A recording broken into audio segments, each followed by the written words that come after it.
नमो ओम विष्णुपाद परमहंस परिव्राजकाचार्य अष्टोत्तर शत Sri Srimad his divine grace AC Bhaktivedanta Swami Srila Prabhupada की जय। अनंत कोटि गौर भक्तवृंद की जय। अनंत कोटि वैष्णव वृंद की जय। All glories to Srila Prabhupada, all glories to Sri Guru and Sri Gauranga. Hare Krishna, dear devotees, I hope all you are doing well. Today we'll be reading from Srimad Bhagavad Gita, chapter 9, text 4. In previous days, we have read chapter 1, text 1, 2, 3. If you have not listened so far, you can check out our playlist. Playlist link is given in our mail. So before we start, let's pray first, then we begin. ॐ नमो भगवते वासुदेवाय। ॐ नमो भगवते वासुदेवाय। ॐ नमो भगवते वासुदेवाय। ॐ अज्ञानतिमिरन्धस्य ज्ञानाञ्जनशलाकया चक्षुर उन्मिलितं येन तस्मै श्रीगुरवे नमः। नारायणं नमस्कृतं नरं चैव नरोत्तमं देवीं सरस्वतीं व्यासं ततो जयमुदीरये। जय श्रीकृष्ण चैतन्य प्रभु नित्यानन्द श्री अद्वैत गदाधर श्रीवासदि गौरभक्तवृन्द। नमो ओं विष्णुपादाय कृष्णपृष्ठाय भूतले श्रीमते भक्तिवेदान्त स्वामिन्निति नामिने। नमस्ते सरस्वते देवे गौरवाणी प्रचारिणे निर्विशेष शून्यवादी पाश्चात्यदेशतारिणे। हरे कृष्णा कृष्णा कृष्णा हरे हरे, हरे Ram Ram Ram Hare Hare. So let's begin.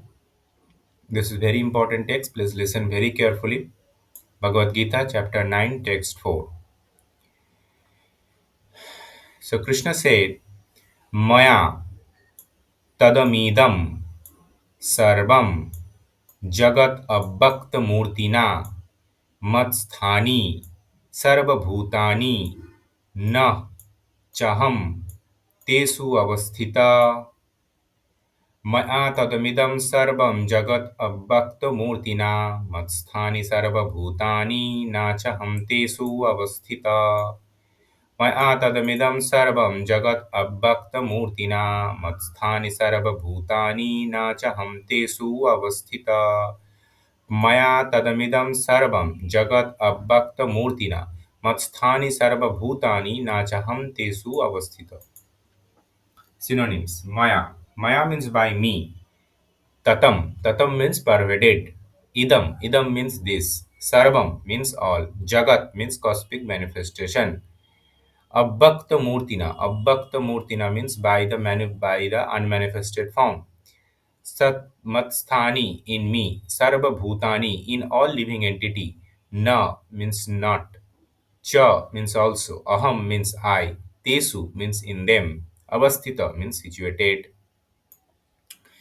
Translation. By me in my unmanifested form. By me in my unmanifested form, this entire universe is pervaded. All beings are in me, but I am not in them. All beings are in me, but I am not in them. By me in my unmanifested form, this entire universe is pervaded. All beings are in me, but I am not in them. Okay, so purport given by His Divine Grace A.C. Bhaktivedanta Swami Srila Prabhupada ki Jai. The Supreme Personality of Godhead is not perceivable through the gross material senses.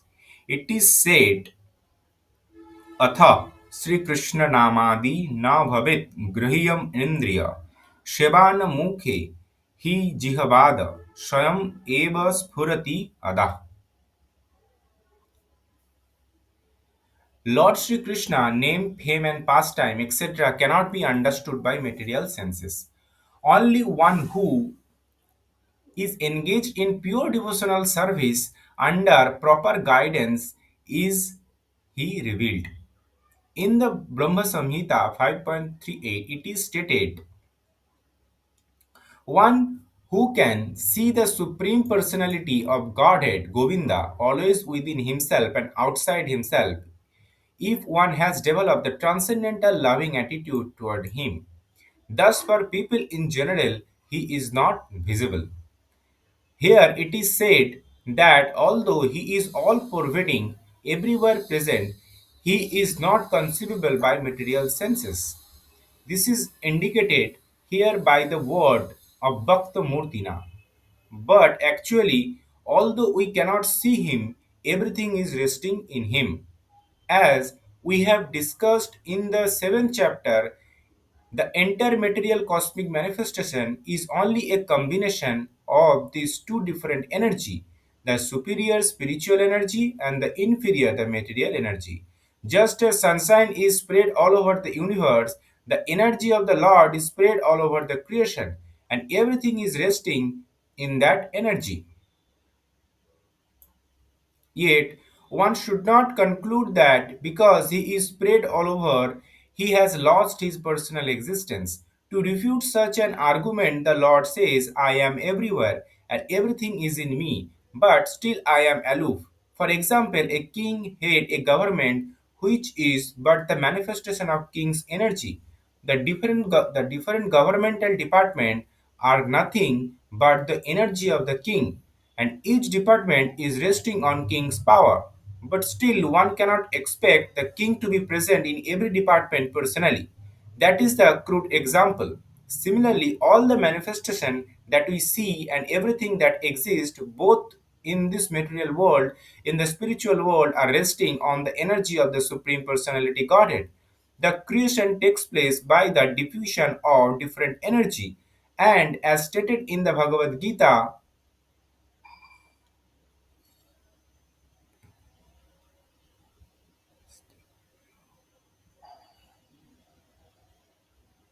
Vistavayavam idam Krishnam. He is everywhere present by his personal representation, the diffusion of his different energy.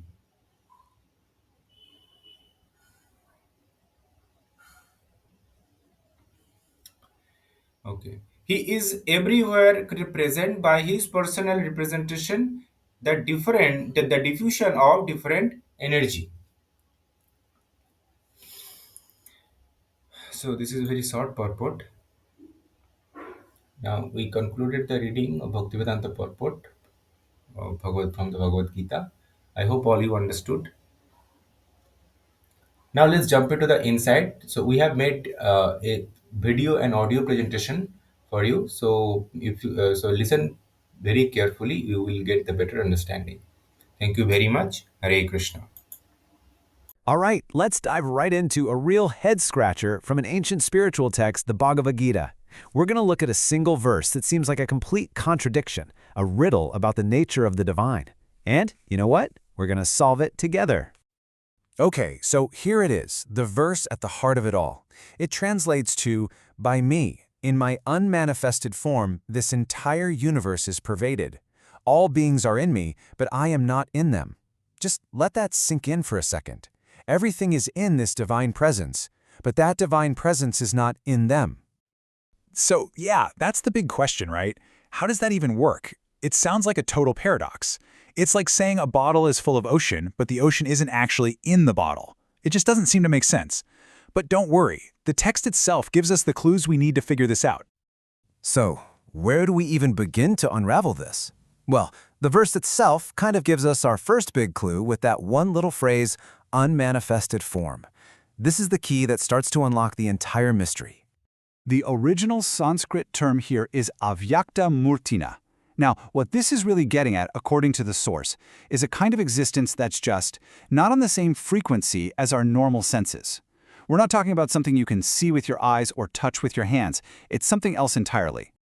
And this difference is absolutely critical. I mean, think about it. Our entire world is defined by what we can perceive. The phone in your hand, maybe a cup of coffee next to you. But this text is asking us to imagine a completely different layer of reality, an all-encompassing presence that holds everything together but that our senses just can't pick up on. That's the first piece of the puzzle.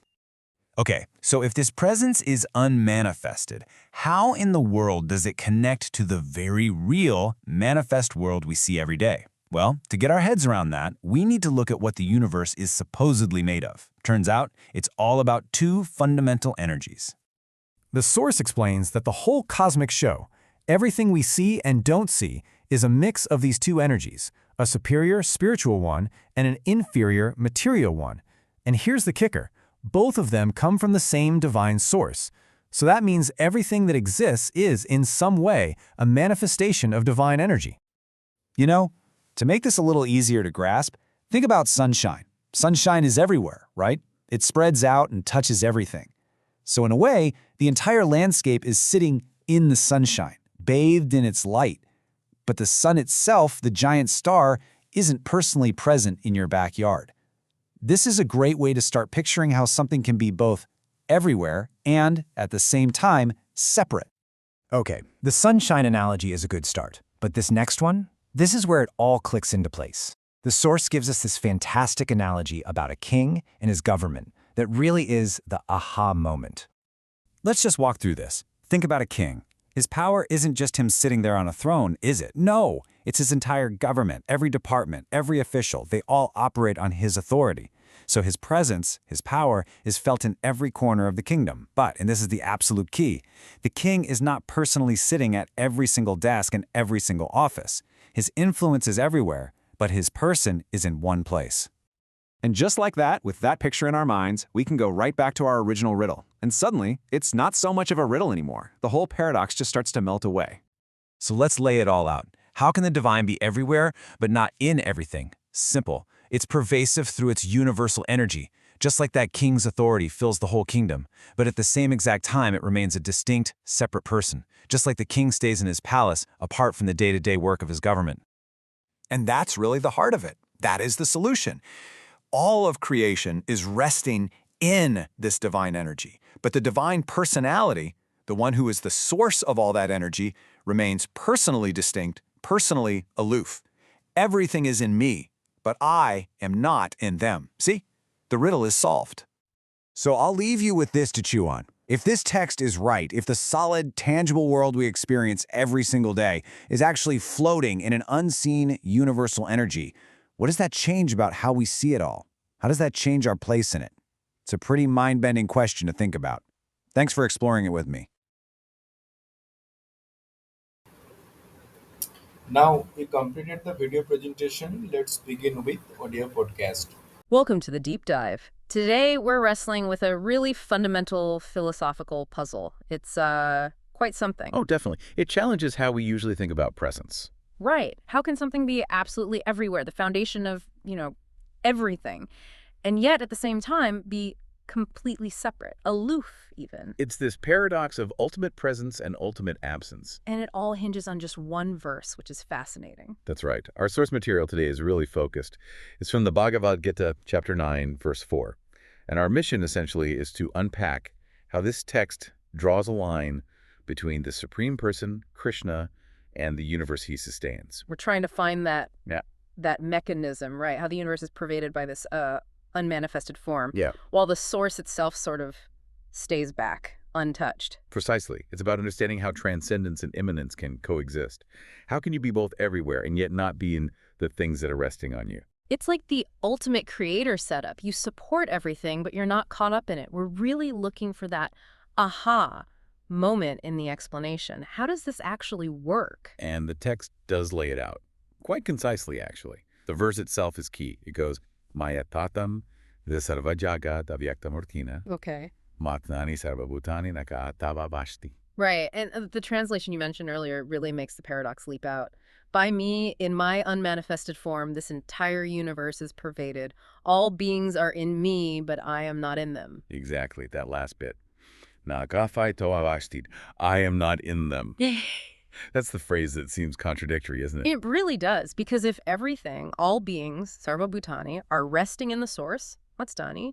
Well, your first thought is the source must be in them somehow, personally mixed up with them. Logic seems to demand it. So why does the text insist on this aloofness? It feels like a strong statement about transcendence. It pushes back against maybe pantheism, the idea that the source just becomes the universe it pervades. Yes, it establishes a clear distinction.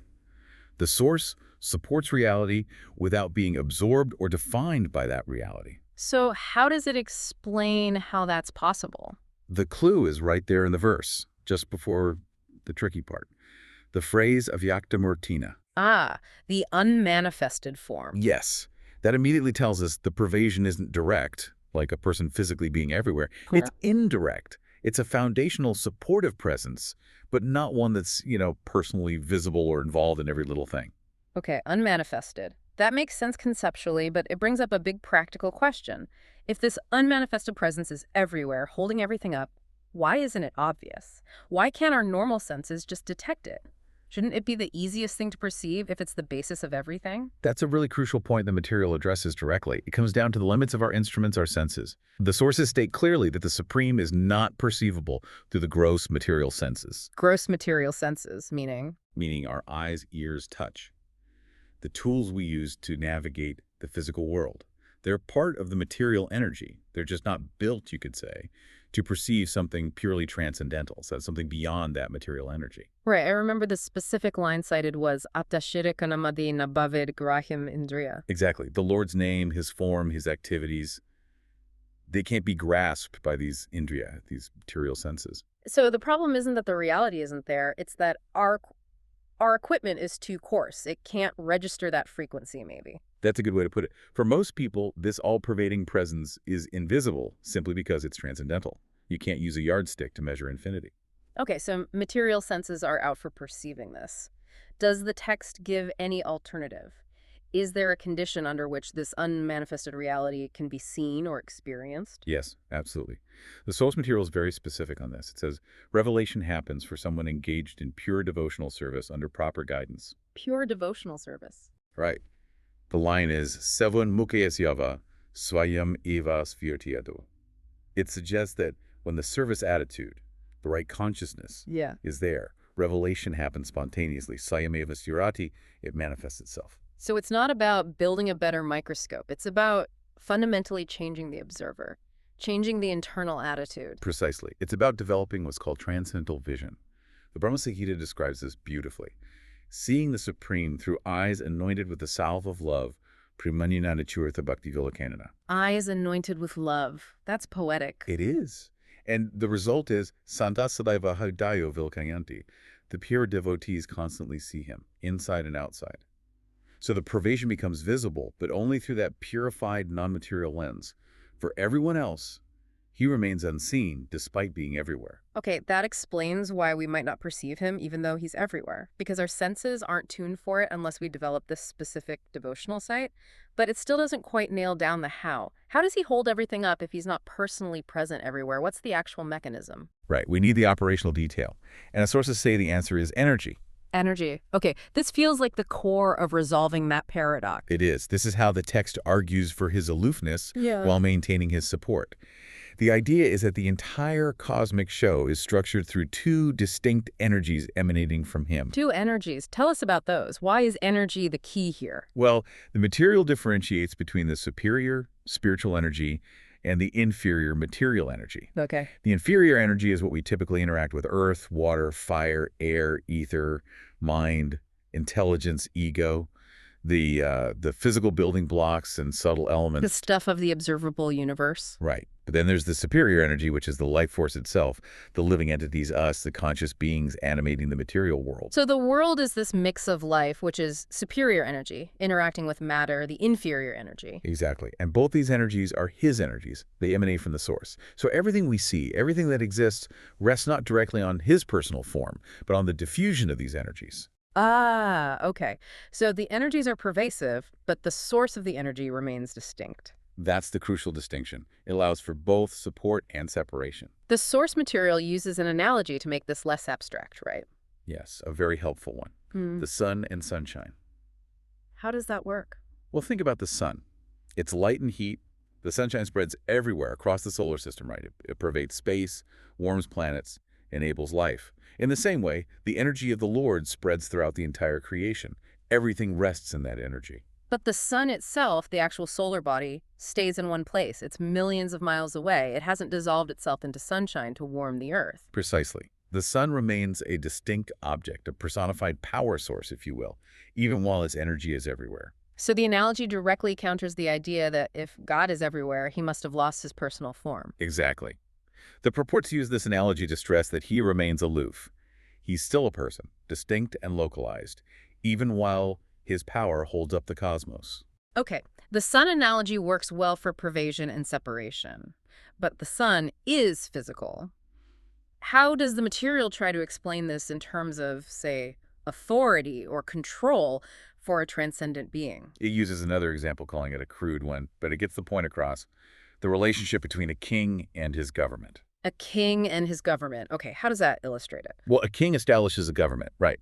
That government, its laws, departments, officials, is essentially a manifestation of the king's power, his authority, his energy projected outwards. Right. The whole system runs on the king's decree. The treasury, the army, the courts, they all rest on his authority. Exactly. They are resting on the king's power. Yeah. But you wouldn't expect the king himself to be personally sitting in every single government office, would you? No, of course not. He wouldn't be signing every local permit or directing traffic. Right. He maintains his own position, his palace, his personal life. He remains aloof from the day-to-day operations in every department, even though the entire structure functions because of his power. So the government is the diffused energy, and the king is the aloof source. That's the idea. Creation happens through the diffusion of his different energies, but he remains separate. But you mentioned the text calls this example crude. Why crude? Where does the analogy break down when we're talking about the supreme? Ah, that's a very important point. A human king, even though aloof from details, is still affected by his government, isn't he? If there's a rebellion or the economy collapses. He suffers the consequences. He's still entangled in the results of his power. Exactly. He's part of the same system ultimately. But the supreme, being transcendent, is not entangled. That's the crucial difference and why the analogy is crude. Remember the verse. Nikahat devavastita, I am not in them. He supports the whole cosmic system through his energies. But he's never subject to its laws, its karma, its ups and downs. Precisely. He's present everywhere, representatively. Through his diffused energies, the text confirms this with phrases like Vyaham ida katsnam, I pervade and support this entire universe. But his personal form remains transcendental and uninvolved in the material workings. This mechanism affirms both things simultaneously. Total pervasion through energy, total transcendence as a person. Okay, let's try to wrap this up for the listener. We started with what looked like a flat-out contradiction. All beings are in me, but I am not in them. And the resolution we found in the material isn't some, logical trick. It's a distinction between the source and its energy. Right. The creation runs on his superior and inferior energies, and it's these energies that pervade everything. And perceiving this reality isn't about our normal senses, which are too limited. It requires a shift in consciousness, a kind of transcendental vision developed through devotion. That's the essence of it. The source material argues quite elegantly, I think, that absolute power can be omnipresent through energy diffusion, without the absolute person losing his distinct, aloof nature. It protects his transcendence. Exactly. So this leaves us, and you, the listener, with a really interesting thought to carry away.